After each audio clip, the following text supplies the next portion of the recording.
Hi everyone, this is Dr. Hena Jawar, your paper number 2 education faculty and I welcome everybody to Textbook Super Coaching YouTube channel.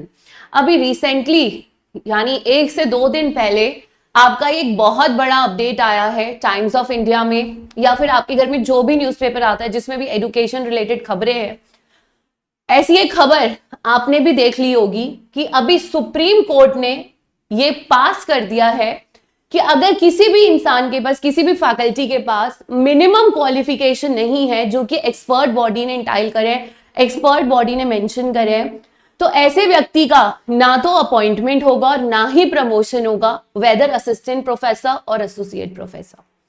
और खास तौर पे supreme court ने यह भी कहा है कि candidate without minimum qualification prescribed by expert body not entitled to appointment और प्रमोशन इन एजुकेशनल इंस्टीट्यूट्स। ये एक केस सामने आया था जो इसकी काफी ज्यादा हियरिंग हुई और उस हियरिंग में इंजीनियरिंग डिपार्टमेंट को लेकर बहुत बड़ा फैसला किया गया था। ऐसा नहीं है ये सिर्फ इंजीनियरिंग के लिए, मैं अभी इस बात पर आऊंगी।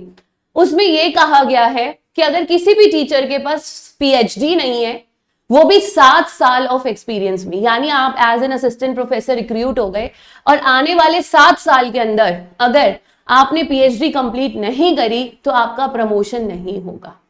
और अब आप सोच रहे होंगे ये सिर्फ इंजीनियरिंग के लिए है, तो आप बहुत गलत हो, क्योंकि ध्यान से देखिएगा जो अब मैं आपको बताने वाली हूं, ये तो सुप्रीम कोर्ट ने कह दिया, अब ये तो पास हो चुका है। इसके ऊपर सुप्रीम कोर्ट में पूरा केस चला है जिसके बेंच में थे सुधांशु धूलिया जी एंड के विनोद चंद्रन जी।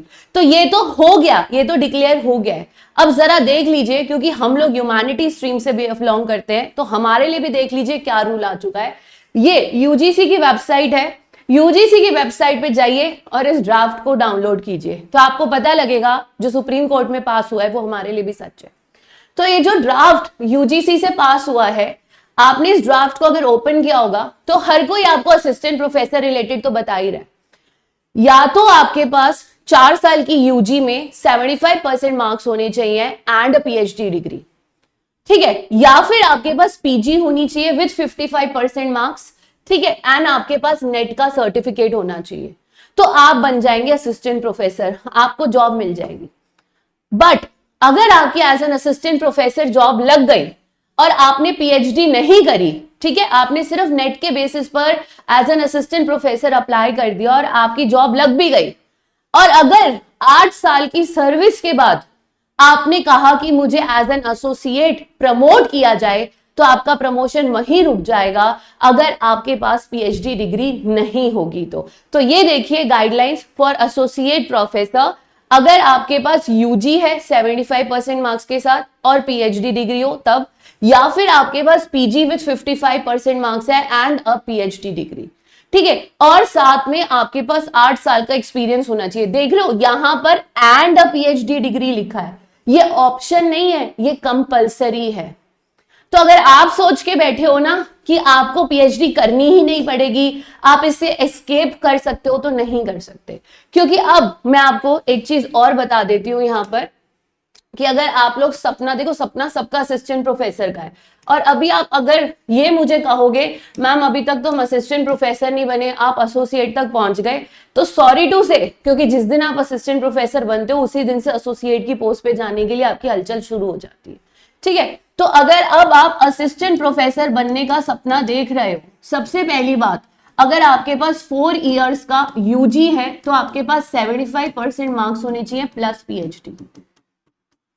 और पीएचडी में एडमिशन कैसे होता है? पीएचडी में एडमिशन लेने के लिए आपको इसी पेपर के अंदर 3rd कैटेगरी तक में क्वालिफाई करना है, ठीक है। दूसरा ऑप्शन है आपके पास 2 इयर्स की पीजी हो, ठीक है, उसमें 55% मार्क्स हो प्लस नेट हो। मान लीजिए आप इस कैटेगरी से असिस्टेंट प्रोफेसर की आपकी जॉब लग गई और आपने फैसला कर लिया अब मुझे नेट नहीं करना, तो सोचिए, मान लीजिए 7 साल की सर्विस होने के बाद आप कहेंगे ना कि अब मैं एसोसिएट प्रोफेसर के लिए अप्लाई करूं, क्या जिंदगी भर असिस्टेंट पे बैठे रहोगे? नहीं, आपका प्रमोशन होगा ही नहीं अनलेस आपके पास यहां पर पीएचडी डिग्री कंप्लीटेड नहीं होती। तो आप अपीयरिंग भी नहीं दिखा सकते, आपको कंप्लीट पीएचडी डिग्री चाहिए। तो इसलिए अगर आप सोच रहे हैं ना इस करियर में आप आगे बढ़ जाएंगे बिना नेट और पीएचडी के, तो वो इम्पॉसिबल है। देखिए कहानी ऐसे जाए या ऐसे जाए, पीएचडी तक आपको पहुंचना ही पहुंचना है। और इसीलिए हम आपसे अभी भी कह रहे हैं सीरियस हो जाओ जून में जेआरएफ के लिए, क्योंकि बहुत जल्द आप देखेंगे कि यहां सिलेबस चेंज भी मिलने वाला है। और अभी फिलहाल सब कुछ चीजें थोड़ी सी इजी इसलिए चलेंगी क्योंकि चेयरमैन जी भी रिटायर हो गए हैं, नए चेयरमैन आएंगे तो चीजें सेटल डाउन होने में समय लगेगा। तो उस मौके का फायदा उठाइए और जेआरएफ निकाल लीजिए, ठीक है। इसी रीजन से हमने डिसाइड कर लिया आपका बूस्टर कोर्स लॉन्च करने का। ठीक 15 अप्रैल के बाद आप सबके अलग अलग सब्जेक्ट्स में बूस्टर कोर्स लॉन्च हो जाएगा। अगर आज आप हमारा कोर्स ज्वाइन करते हैं और कूपन कोड यूज कर लीजिए हिना डी, तो आपको 25% डिस्काउंट मिल जाएगा, HNAD हिना डी, ठीक है। और आज प्राइस इतना है और इससे भी कम है the moment you use the coupon code HNAD Hina D, ठीक है। बाकी चॉइस इज ऑल योर्स, आप कूपन कोड यूज कर सकते हो हिना डी, ठीक है, आपको 25% डिस्काउंट मिल जाएगा। अदरवाइज किसी भी अदर इंफॉर्मेशन के लिए आप मेरे personal Telegram ID @Dr. Hina पर मुझे मैसेज दे दीजिए, I will revert you back. God bless you all, start studying, because अगर सुप्रीम कोर्ट ने फैसला कर दिया है तो ये ड्राफ्ट फाइनल होने में भी हटने वाला नहीं है, तो ये रहेगी तो रहेगा। So God bless you all and take care.